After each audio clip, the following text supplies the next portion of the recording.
요한복음 18장을 계속 나누고 있습니다. 예수님 계실 때에 유대 땅은 권력 구조가 이원화되어 있었습니다. 유대인들을 중심으로 한 권력, 그리고 그 땅이 이제 로마의 식민지 상태였기 때문에 로마 제국의 정치 체제 하에서의 로마 권력, 이 두 권력 하에서 예수님이 계셨던 것이죠. 그래서 유대인 권력자들이 이미 지금 우리 18장 앞에서 이미 예수님을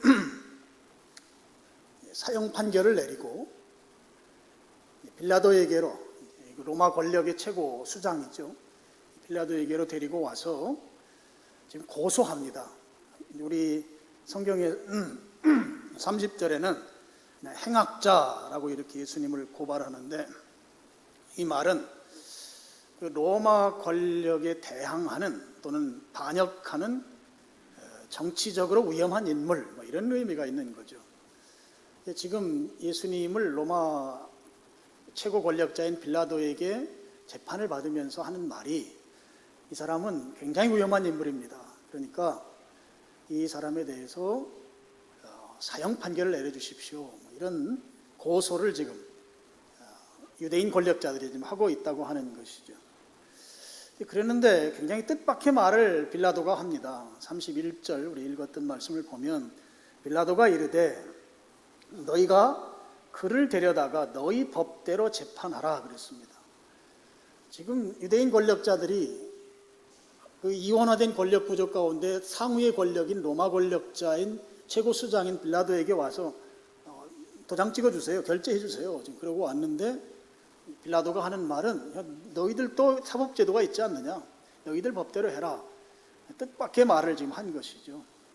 여러분, 지금 빌라도가 이렇게 말한 이유는 고대 로마 제국의 그 통치 방식을 우리가 좀 이해하면 이 말을 한 이유를 우리가 알 수 있습니다. 많은 학자들이 이 부분에 대해서는 대부분 이렇게 동의하는, 로마 제국이 지중해를 중심으로 해서 북아프리카와 그 모든 지중해 주변의 대제국을 이룬 가장 중요한 이유를 뭐로 보는가 하면, 식민지 나라의 문화와 종교를 그대로 수용했다고 하는 것이죠. 로마 제국 자체는 다종교 국가였기 때문에 그냥 다 받아들이는, 물론 이 유대인들은 이제 유일신 종교죠, 세상의 안목으로 보면. 그것이 이제 로마 제국이 지중해 연안을 다 통치하는 대제국을 이룬, 어떤 학자들은 이제 가장 중요한 이유다, 이렇게까지 말하고 있습니다. 이러한 로마 제국이 식민지를 통치할 때 그 나라의 자율성을 어느 정도 보장해주는 그런 정책에 따라서 지금 빌라도가 유대인 권력자들에게 너희들도 지금 사법제도가 있는데 그 제도에 따라서 예수님 재판하면 되지 않는가, 그렇게 31절에 말한 것이죠. 그러면 여러분, 유대인들의 그 형사재판 사법제도는 크게 세 가지가 있어요. 하나가 이제 매질입니다. 매를 맞는 건데요, 매를 몇 대를 때리는가 하면 40에 한 대 감한 매를 때려요. 그러니까 39대를 때립니다. 왜 39대를 때리는가 하면, 때리다가 카운트를 잘못해가지고 40대를 넘어가면 이게 생명의 그 마지노 라인이에요. 40이라는 숫자가 넘어가서 잘못하면 죽을 수 있으니까, 그러니까 39대 때려라, 그걸 이제 표현하기를 40에 하나 감한 매, 그래서 39대의 매질이라고 하는 사법제도가 있고요. 두 번째로 그거보다 조금 더 센 제도가 있는데, 그것은 출교입니다. 여러분, 제가 예전에도 말씀드렸지만 유대인들은 이 공동체주의가 우리가 상상하는 그 이상으로 공동체 중심의 사회입니다. 이 오늘날은 개인주의가 굉장히 강하잖아요. 그런데 개인주의 강한 시대에 이 공동체주의라고 하는 것을 우리가 어느 정도 설명하기가 참 어렵습니다. 그만큼 상상할 수 없을 만큼의 강력한 공동체주의로 유대인들이 그렇게 살았는데, 거기에서 출교한다고 하는 것은 그 공동체로부터 제외되는 것이거든요. 그래서 우리 요한복음 9장의 그 맹인 부모들이 예수님이 그 자기 아들 눈뜨게 한 거를 제대로 말을 못 하잖아요. 말 못하는 이유가 출교당할까 봐 두려워서 그랬던 거예요. 그만큼 출교를 당하게 되면 도무지 살아갈 수가 없는 것이 유대인 사회 구조였습니다. 그러니까 출교라고 하는 것도 굉장히 큰 사법제도이죠. 그 다음에 또 한 가지는 돌을 던져서 죽이는 거예요. 돌을 던지는데 이것도 공동체가 던지는 거죠. 한 사람이 돌을 던져 죽이는 게 아니고 그 마을 사람들, 공동체가. 그래서 사형이라고 하는 제도는 공동체로부터 영원히 분리시키는, 제거하는 그런 의미를 담고 있는 것이죠. 유대인들의 이 형사제도 자체가 매질하는 것, 그 다음에 출교시키는 것, 또 투석형, 돌을 던진다고 하는 투자의 돌석자입니다. 이 투석형이라고 하는 형사제도가 있었습니다. 그런데 이제 유대인들이 이미 예수님을 그들은 죽이는 걸로 사형 판결을 내려가지고 지금 빌라도에게 왔는데, 빌라도가 하는 말이 너희들 제도로 그걸 판결해라. 이미 사형 판결을 내려서 왔는데 그렇게 말하는 거죠. 그랬을 때 이제 유대인 권력자들이 하는 말이 31절 하반절입니다. 유대인들이 이르되 우리에게는 사람을 죽이는 권한이 없나이다 그랬습니다. 이 말은 사람을 죽이는 권한이 실제적으로 없어서라기보다는 지금 이 유대인 권력자들 입장에서 보면 투석형으로 예수님을 죽이는 것보다는 로마 제국의 사형제도인 십자가 처형 제도로 예수님을 죽이기를 원하는 그런 바람이 굉장히 많이 담겨있는 표현인 것이죠. 그래서 예수님 지금 이미 사형시키기로 우리끼리는 다 이미 판결 끝냈고, 이제 로마 제국에서 도장만 찍어주면, 빌라도가 도장만 찍어주면 그 집행할 수 있지 않는가, 그런 차원에서 이제 사형에 대해서 사람 죽이는 권한은 없다고 하는 말을 지금 하는 것이죠. 물론 중요한 이 사형 그 수두를 같은 경우에는 로마 제국에서 결재를 받아야만 하는 이제 그런 상황이기도 합니다만, 지금 여기에서는 그거보다는 투석형으로 죽이지 아니하고 십자가에서 죽이려고 하는 그런 의도가 로마 권력자들에게 있었다 하는 것입니다. 그래서 31절 하반절을 우리에게는 사람을 죽이는 권한이 없다, 그렇게 말씀을 하고, 이제 오늘 우리가 좀 더 심도 있게 살펴보려고 하는 것이 32절입니다. 이는 예수께서 자기가 어떠한 죽음으로 죽을 것을 가리켜 하신 말씀을 응하게 하려 하심이로라 그랬습니다. 지금 예수님이 유대인 권력자들에 의해서 사형 판결 받았어요.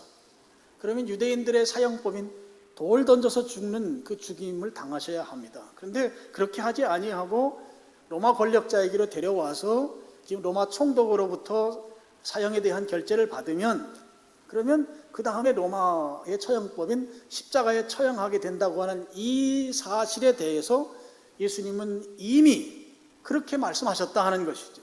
그래서 그 말씀이 응하게 하시기 위해서 예수님께서 그렇게 십자가에 죽으신다, 이 말씀을 지금 32절에 하신 것입니다. 그러니까 지금 예수님이 하시는 이 말씀은 예수님께서 죽으시는 방법을 구체적으로 말씀하신 거예요. 유대인들에 의한 투석에 의한 방법도 아니고 뭐 교수형도 아니고 십자가에 죽으신다고 하는 그 구체적 방법을 지금 예수님께서 말씀하셨고, 죽으시기 전에 말씀하신 것이죠.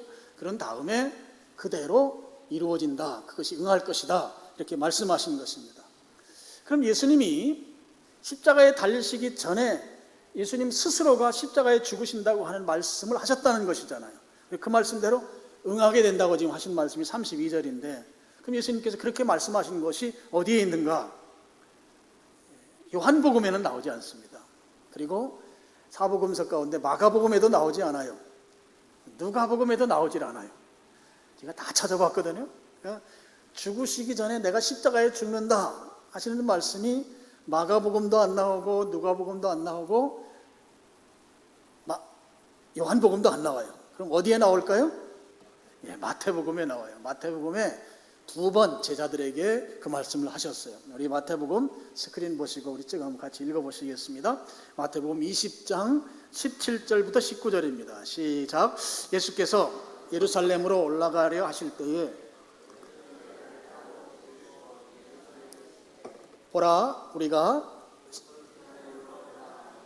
인자가 대제사장들과 서기관들에게 넘겨짐에 그들이 죽이기로 결의하고, 19절, 이방인들에게 넘겨주어 그를 조롱하며 책찍질하며 십자가에 못 박게 할 것이나 제3일에 살아나리라. 제자들에게 예루살렘에 올라가면서 나가 이방인들에 의해서 십자가에 못 박혀 죽는다, 이 말씀을 제자들에게 하셨습니다. 또 한 번 하셨어요. 마태복음 26장 1절 2절입니다. 여기도 같이 한번 읽어보겠습니다. 시작. 예수께서 이 말씀을 다 마치시고 제자들에게 이르시되 너희가 아는 바와 같이 이틀이 지나면 유월절이라 인자가 십자가에 못 박히기 위하여 팔리리라 하시더라. 예수님이 십자가에 못 박힌다고 하신 말씀이 성경에 딱 2번 나와요. 예수님 십자가에 달리시기 이전에 하신 말씀들입니다. 2번 나오는데 마태복음에 나옵니다. 여러분, 우리가 좀 냉정하게 또는 정직하게 볼 필요가 있어요. 예수님께서는 로마 제국에 정치적으로 대항하지 않으셨어요. 로마 제국이 가장 신경 썼던 것은 자기들의 식민 통치에 대해서 저항하는 것이었습니다. 저항하기 위해서 뭐 폭동을 일으킨다든지 또는 폭동을 일으키는 쪽에서 입장에서 보면 독립운동을 한다든지 아니면 세금 내는 걸 안 낸다든지 이걸 굉장히 중요하게 여겼거든요. 그런데 예수님 공생의 사역을 하면서 로마 제국에 대해서 저항적이질 않으셨어요. 그리고 세금 문제 같은 경우에도 가이사의 것은 가이사에게, 하나님의 것은 하나님에게 드리라고 하는 마태복음 22장 나오는 말씀처럼 세금도 내라, 뭐 그런 의미의 말씀을 하셨던 것이죠. 그러면 로마 제국이 말하는 그들의 그 법에 위배되는 일을 하지 않으셨단 말이에요. 그렇다고 하면 만약에 예수님이 꼭 사형을 받으셔야 된다라고 하면 유대인의 사형법인 투석형을 당하시는 것이 정직한 사형제도, 사형의 실행이 되는 것이죠. 근데 예수님은 로마 제국의 사형제도인 십자가에 처형당하셨습니다. 이렇게 말씀하시는 분들도 계실 수 있어요. 로마의 식민지이기 때문에 당연히 로마법에 따르는 거 아니냐, 그렇게 말씀하는 분들도 계시겠지만, 여러분 요한복음 8장에 보면 그 가늠하다 잡혀온 여인을 유대인들이 손에 돌을 들고 찾아와서 죽이려고 하잖아요.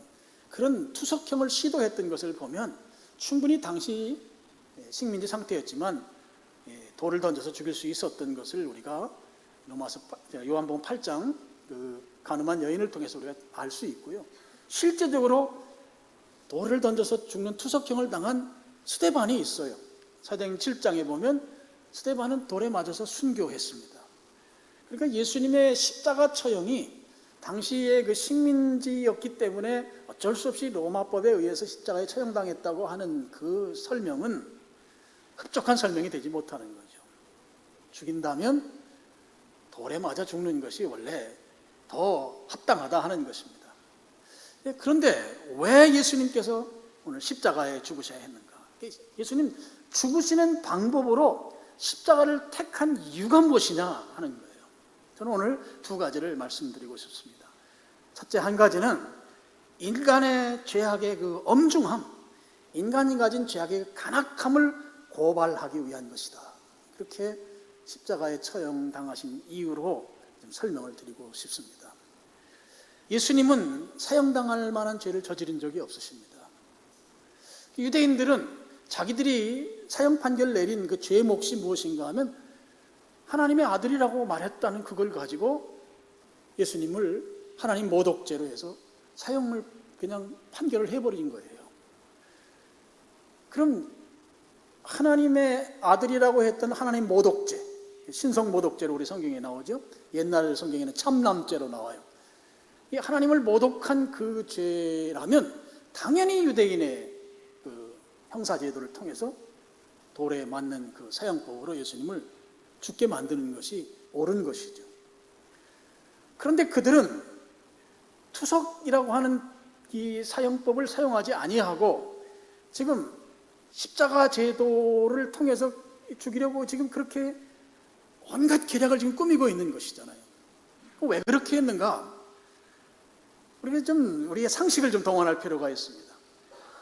여러분, 이 돌로 사람을 죽이는, 혼자 죽이는 게 아니에요. 그 동네 사람들이 다 모여서 죽이는데 다 돌을 던져야 합니다. 그렇게 하는 이유는 그 공동체로부터 분리시키는 거예요. 출교도 분리시키는 건데 죽인다고 하는 것은 아주 완전한 분리를 말하죠. 그래서 공동체가 같이 그를 이제 죽이는 것입니다. 근데 예수님을 만약에 그렇게 해서 죽인다고 한다면 실제 그 상황이 됐을 때 그 사형 집행은 불가능했을 것이다 하는 거예요. 이게 우리가 갖는 상식적 판단인 것이죠. 왜냐하면 예수님께서 6월절에 예루살렘 성에 입성하실 때 수많은 사람들이 나와서 예수님을 왕이라고 칭호하면서 우리를 구원할 자가 오신다, 호산나, 다윗의 왕이여 하면서 왕으로 추대되기를 바라는 그 간절함이 당시 예루살렘에 모였던 군중들의 일성이었습니다. 모두가 다 예수님이야말로 이제 유대인의 왕이 되셔서 이 민족을 구원할 분이시다 라고 하는 그런 백성들의 간절한 염원을 모두 받고 있었던 분이 예수님이었다 하는 것이죠. 그러니까 예수님께서 그렇게 많은 사람들의 지지를 받고 있는데 그분을 죽이라고 한다? 돌로 쳐 죽이라고 한다고 하면 오히려 돌로 쳐 죽이라고 한 사람들이 어떤 놈인가 하면서 대제사장과 그 수하에 있던 몇 사람들이 오히려 돌에 맞을 것입니다. 대제사장이 그런 부분들을 다 계산에 넣은 것이라고 볼 수 있는 것이죠. 로마의 사형법을 활용할 때에만 예수님을 온전히 죽일 수 있다고 그들은 예수님을 죽일 모의를 하면서 그런 계획을 다 세워왔던 것입니다.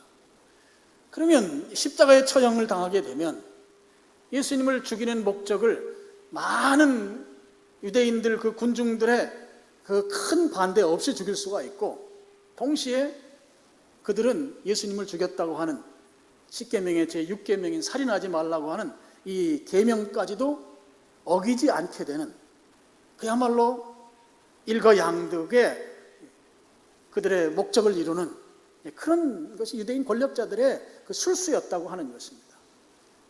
그래서 그들은 31절 말미에 나오는 것처럼 자기들에게 사형권이 없습니다. 당신이 도장 찍어줘야 합니다. 당신이 결제해 주십시오. 그렇게 말하는 그 말의 그 내막도 바로 거기에 있었던 것으로 볼 수 있는 것이다 하는 것이죠. 그 예수님이 돌을 던져서 죽으셔야 하는 그런 투석형의 사형이 아니고 십자가라고 하는 로마 제국의 사형법에 의해서 돌아가실 수밖에 없도록 하는 데에는 그 인간의 간악한 죄성이 다 거기 담겨 있다는 거예요. 사람들이요, 오늘날 우리들도 마찬가지입니다. 죄를 지을 때 그 죄에 대한 결과에 대해서 우리는 양심적으로 다 그 죄에 대한 부담이 있어요. 누구나 다 있어요. 불신자들도 있어요. 그런데 우리는 그 이 부담을 줄이기 위한 시도를 많이 합니다. 자기 합리화이죠. 그러기 위해서 핑계를 댑니다. 그러기 위해서 로마 제국이 필요했던 것이죠. 그만큼 죄를 짓는 사람은 그 죄를 합리화시키기 위한 온갖 이 괴계들을 다 동원해서 죄를 합리화시키는 거예요. 나는 그 상황에서 어쩔 수 없이 그렇게 할 수밖에 없었다. 그렇게 말하는 거죠. 여러분이 우리나라의 그 청문회라고 하는 제도를 보면 그 막 추궁할 때 보면 잘못했다고 말하기보다는 그 부분에 대해서 그때 당시의 상황에서 어쩔 수 없이 그럴 수밖에 없었다라고 하는 그런 이야기들을 대부분 합니다. 그게 우리가 가진 죄성이 갖는 핑계대는 자기 보호죠. 우리가 갖는 그런 이 죄에 대한 대가를 조금이라도 하감시키기 위한 시도가 이 죄인의 그 본질 속에 있다 하는 이야기입니다. 그런 모습이 오늘 대제사장과 유대인의 권력자들 속에서 나타난다 하는 것이죠. 그래서 우리에겐 사형 집행권이 없습니다. 당신이 도장 찍어 주십시오. 그래서 십자가에 처형시켜 주시면 예수님 죽이는 목적도 자기들은 이루게 되고, 그리고 살인하지 말라고 한 유대인의 계명, 예수님 죄가 없으시니까, 그러니까 그 계명에서도 자기들은 한 걸음 뒤로 물러나 있을 수 있는 그런 술수를 이들이 꾸몄다 하는 것이죠. 그래서 지금 십자가에 예수님께서 달려 돌아가시게 되는데, 달려 돌아가시면서 그 십자가가 지금 주는 메시지가 무엇인가 하면, 야, 너희들 정말 간악하다 하는 거. 너희들 죄악을 너희들이 한번 똑똑히 봐라 하는 거예요. 십자가에 달리신 예수님이 너희들이 그렇게 간계를 꾸미고 너희들이 온갖 모략을 가지고 나를 죽이는 이 십자가, 원래 투석형이 아닌 십자가형으로 나를 죽이기 위해서 온갖 술수를 꾸미고 그러면서 위장하고 자기에 대해서 핑계를 대면서 그렇게 나를 십자가에 죽게 만든 너희들의 그 간악한 죄성이 바로 여기에 있다라고 하는 것이 예수님의 십자가의 죽으심이다 하는 거예요. 그래서 예수님의 이 십자가를 보고 우리는 우리의 죄성을 볼 수 있어야 한다 하는 것입니다. 우리의 야심과 우리의 간악한 죄성이 십자가에서 고발된다 하는 거예요. 유대인 권력자들이 율법의 그 살인죄에 대한 그 엄중함을 피하기 위해서 로마 제국의 사형 제도를 통해서 예수님을 죽이면서 그 위장하고 핑계대고 자기를 감추기 위해 온갖 계략을 꾸몄던 그 계략이 십자가에서 그대로 드러난다 하는 것이죠. 오늘 우리들도 마찬가지다 하는 거예요. 예수님의 십자가를 보고 거기에 우리의 간악한 죄성, 죄에 대한 대가를 부담스러워하면서 온갖 다른 것들로 위장하고 핑계대는 우리의 그 죄성을 고발하는 것이 바로 예수님이 달리신 십자가이다 하는 것이죠. 그래서 십자가가 왜 예수님 십자가인가? 우리의 죄성을 고발하기 위한 것이다 하는 것입니다. 또 한 가지 예수님께서 십자가에서 죽으신 이유는 온전한 용서, 진정한 용서를 보여주시기 위함이다 하는 것이죠. 여러분, 용서는 스스로 하는 게 아닙니다. 용서는 관계성 속에서 이루어지는 것이죠. 용서라고 하는 것은 무엇인가 피해를 당한 쪽과 피해를 준 쪽 사이에서 피해를 당한 쪽이 하는 것이 용서입니다. 피해를 당한 쪽이 용서한다고 하는 것은 그 당한 만큼 대가를 내가 스스로 감수한다는 의미가 있는 거예요. 이게 용서의 특징이죠. 예를 들면 이런 것이죠.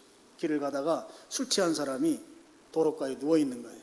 그래서 위험해서 그를 이제 부축해서 길가로 안내하려고 했더니 그 사람이 갑자기 자기에게 이렇게 몸을 막 접촉한다고 해서 주먹으로 막 몇 대를 후에 쳤어요. 그럼 내가 그 주먹에 맞았잖아요. 나는 선을 하려고 했는데, 그랬을 때 우리는 거기에 대해서 이렇게 반응할 수 있습니다. 이 사람 내가 좋은 일을 하려고 했는데 나를 때려? 하면서 나도 똑같이 주먹으로 그에게 맞은 만큼 때릴 수 있습니다. 이게 성경으로 말하면 동태복수법이에요. 같은 형태로 복수하는 것. 눈에는 눈, 이에는 이죠. 아니면 경찰을 부르고 병원에 입원해서 진단서를 끊고 해서 그로부터 치료비를 받아냄으로 인해서 그에게 대가를 지불하게 하든지, 이게 다 동태복수법이죠. 그런데 이렇게 생각할 수 있는 거죠. 이 사람이 고의로 때린 게 아니다. 술 취해서 술김에 그런 것이다. 그러니 내가 용서해 주자 라고 한다면 나는 그 사람으로부터 얻어맞은 만큼의 주먹의 그 아픔을 내가 감수해야 하고, 또 주먹으로 얻어맞았기 때문에 열받치잖아요. 열받치는 분노를 감수해야 하는 것이죠. 용서라고 하는 것은 그 받은 만큼 내가 수용할 때, 내가 감수할 때, 그때 이루어지는 것이다 하는 거예요.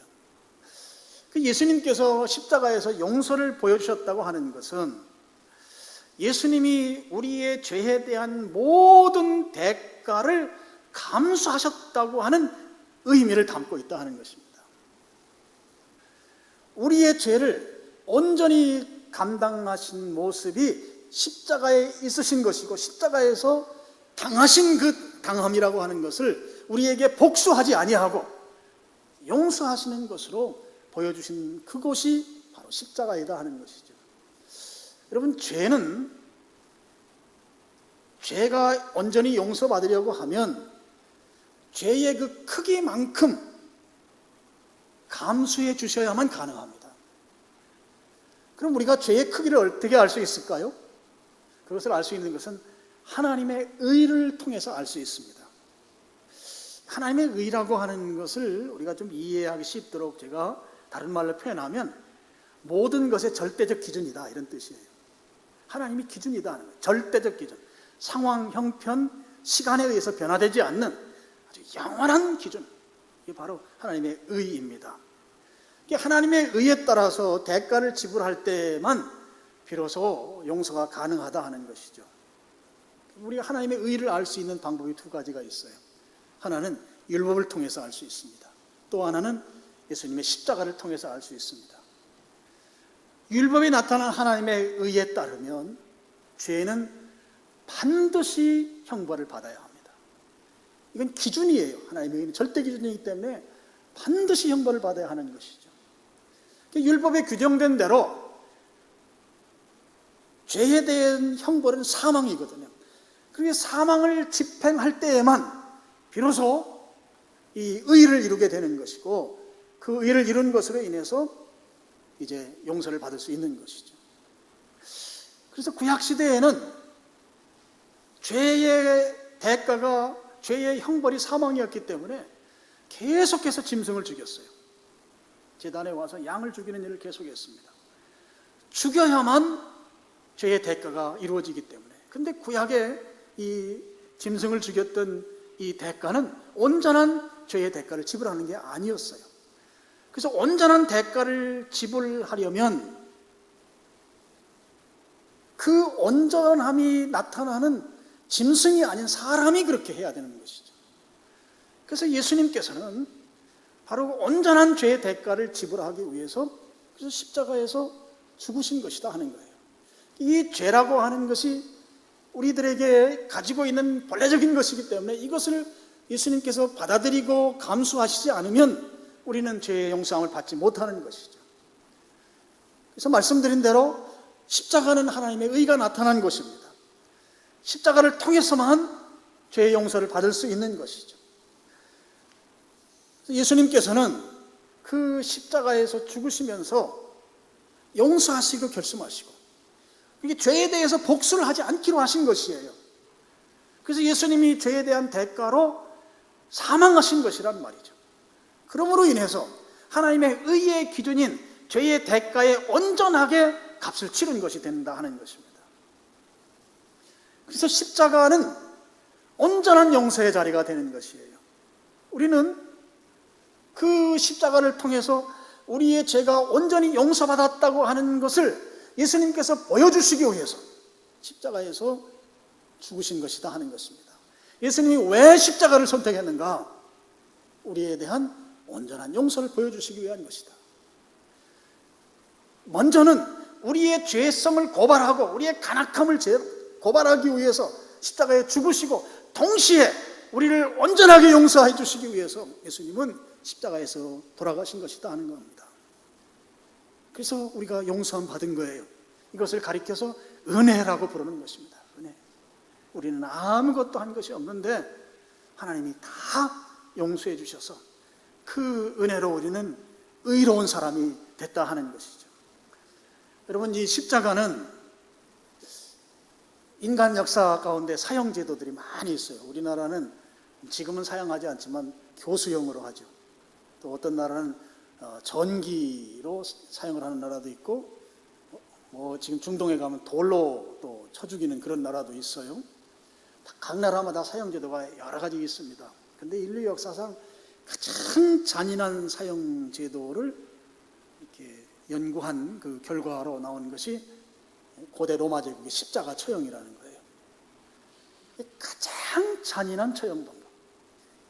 인류 역사상 인간이 만든 사형 제도 가운데 가장 잔인한 처형 방법. 그래서 십자가에서 달리면 보통 한 3일 정도 간다고 그래요. 3일.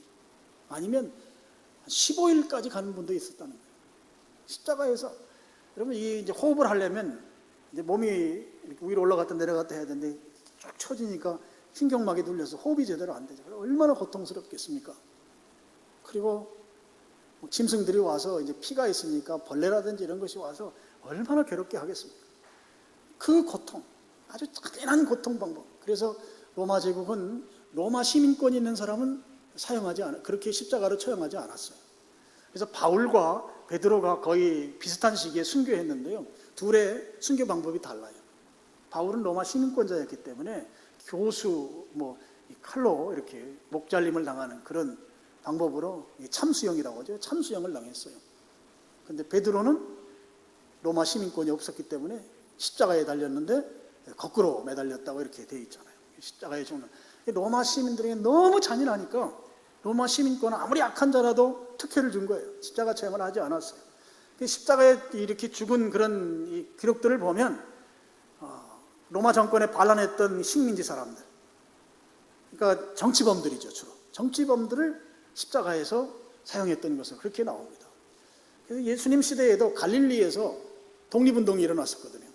그러니까 이제 로마 제국 입장에서 보면 폭동이 일어난 거예요. 반란이 일어난 거죠. 한 3,000명 정도를 십자가에 처형시킨 기록이 있습니다. 로마 제국은 이 십자가 처형을 통해서도 자기들의 그 통치법으로 활용했던 거예요. 십자가에서 그 오랫동안 달려서 고통당하는 걸 보면서 너희들이 만약에 저렇게 잘못하면 너희들도 저렇게 된다. 반란을 꿈꾸지 말아라. 뭐 그런 메시지를 주기 위해서 십자가에서 처형했던 것이죠. 예수님께서는 물론 예수님은 하루 만에 돌아가셨지만 그 십자가에 달리셔서 그 참혹한 고통을 예수님이 당하셨던 것이죠.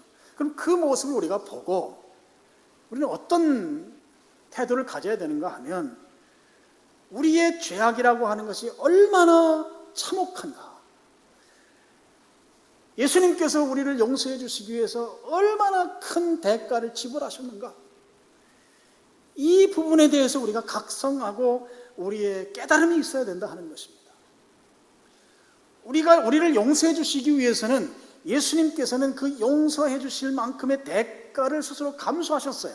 그 감수하신 것이 십자가에서 죽으시는 것인데 그 죽으심이 실제적으로 너무너무 고통스러운 것이었다는 것이죠.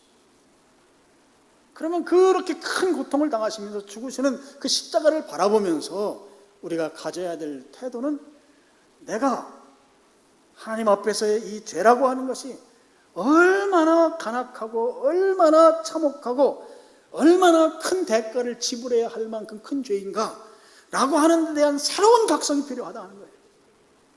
오늘 우리가 세상을 살아가면서 특별히 우리가 사는 지금 현대는 너무 죄가 많은 시대를 우리가 살잖아요. 그러다 보니까 우리가 조금 무뎌진 측면이 있어요. 여기서 죄는 어떤 실행죄보다는 하나님과 분리된 것에 대한 그 죄의 원죄, 오리지널 신이에요. 하나님과 분리된 채 살아가는 것에 대한 대가가 어마무시하다는 거예요. 어마어마하다는 것이에요. 그것에 대한 새로운 각성이 우리에게 필요하다는 것입니다. 예수님이 유대인의 처형법인 돌에 맞아 죽는 일 하지 않으시고 로마 제국의 처형법인 가장 잔인한 사형법이라고 하는 십자가에 달려 돌아가셨습니다. 왜 그렇게 돌아가셨는가? 저는 두 가지를 말씀드렸습니다. 하나는 우리의 죄악의 그 엄중함, 우리의 죄의 그 간악한 그 큰 무게, 그것을 고발하기 위한 것이다.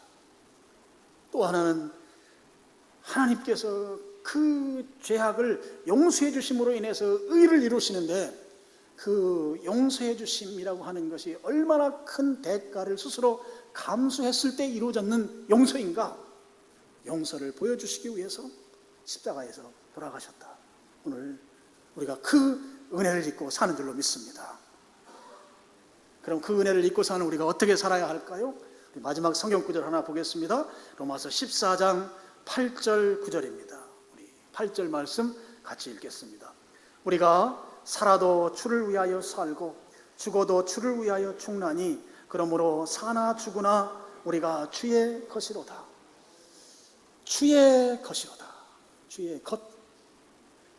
이 것으로 표현한 우리말 성경이 너무너무 복돼요.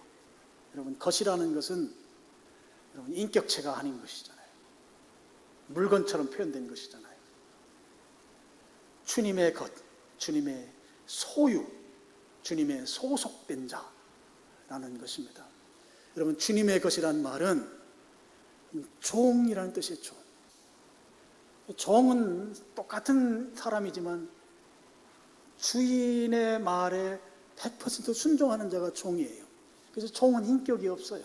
고대 로마 제국 당시에. 그래서 주인이 하라고 하는 대로 하는 자가 주인의 종인 거예요. 근데 주인이 이렇게 하라고 했는데 종이 저렇게 하면 이 주인의 종이 아닌 것이죠. 그래서 예수님께서 우리를 사나 죽으나 주의 것으로 살아라, 주의 종으로 살아라는 건데요. 그렇게 종으로 살게 하기 위해서 주님께서 하신 일이 9절 말씀입니다. 9절, 로마서 14장 9절을 우리 같이 읽겠습니다. 시작. 이를 위하여 그리스도께서 죽었다가 다시 살아나셨으니 곧 죽은 자와 산 자의 주가 되려 하심이라. 그리스도께서 죽었다가 이렇게 되는데, 그리스도께서 가로 열고 십자가에서 가로 닫고 죽었다가, 십자가에서 죽으셨다가 살아나셨다. 왜? 우리들의 주님이 되시기 위해서. 우리는 그분의 종으로 살아야 되는 것입니다. 그래서 주님의 뜻을 따라서 사는 자가 되어야 하는 것입니다. 여러분, 오늘 십자가를 통해서 우리가 분명하게 확실하게 믿고 신뢰해야 될 것은 우리는 주님의 종입니다 라는 선포입니다. 여러분, 나는 주님의 종으로 살아야 한다. 그럴 때 주님께서 주님의 종이라면 주님이 하라는 대로 하는 자가 종이에요. 주님이 하라는 걸 하지 않는 자는 주님의 종이 아닌 것이죠. 오늘 여러분이 주님께서 십자가에 죽으셨다고 하는 이 사실 앞에서 우리의 죄의 간악성을 볼 수 있으면 좋겠고요. 또 진정한 용서가 그곳에서 이루어졌다고 하는 사실도 우리가 다시 한번 깨닫고 확신했으면 좋겠고요. 그리고 그 은혜로 사는 자로서 오늘 주님의 것으로서, 주님의 종으로서 새롭게 살기로 결심하고 그렇게 주님을 따라가는, 또 주님의 말씀을 실천하는 그런 여러분들 될 수 있기를 주님의 이름으로 축원합니다. 기도하겠습니다. 아버지 하나님,